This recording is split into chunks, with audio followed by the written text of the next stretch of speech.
Hello. Good morning po. Ayan po, galaba po tayo. Gabalnaw. Araw po ng Webes ngayon, kaya tayo ay maglalaba. Ayan, ganito pang buhay dito sa Saudi. Riyadh, KSA. Ayan. Gabalnaw po ako. Gabalnaw tayo ng damit. Gabalnaw.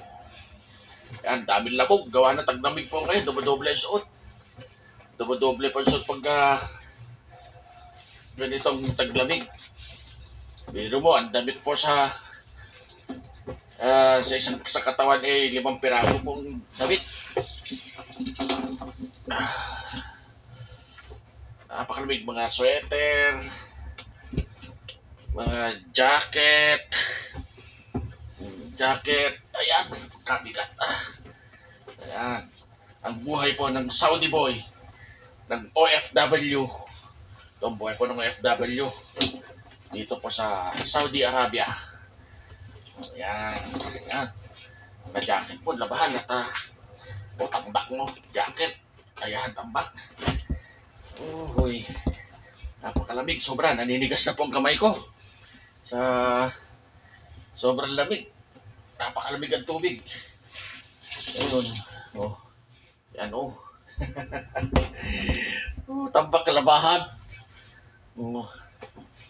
Ayan, at mamaya naman po madating naman po yung iba at sila naman ang masunod na maglaba, kaya inagahan ko na.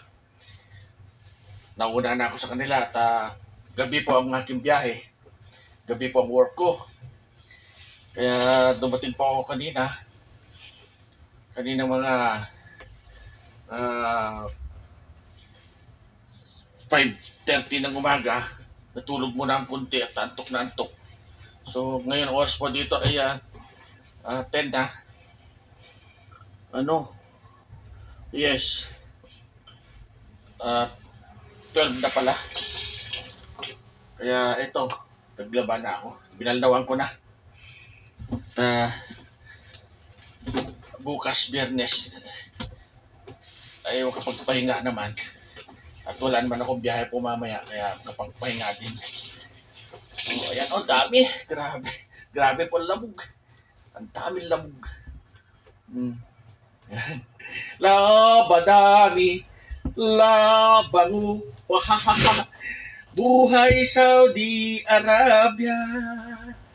KSA, from KSA, Riyadh, Saudi Arabia. OFW, KSA. Laba ako. Laba tayo. Laba. Okay. Maraming salamat po sa panonood. God bless po. Bye. We love you all.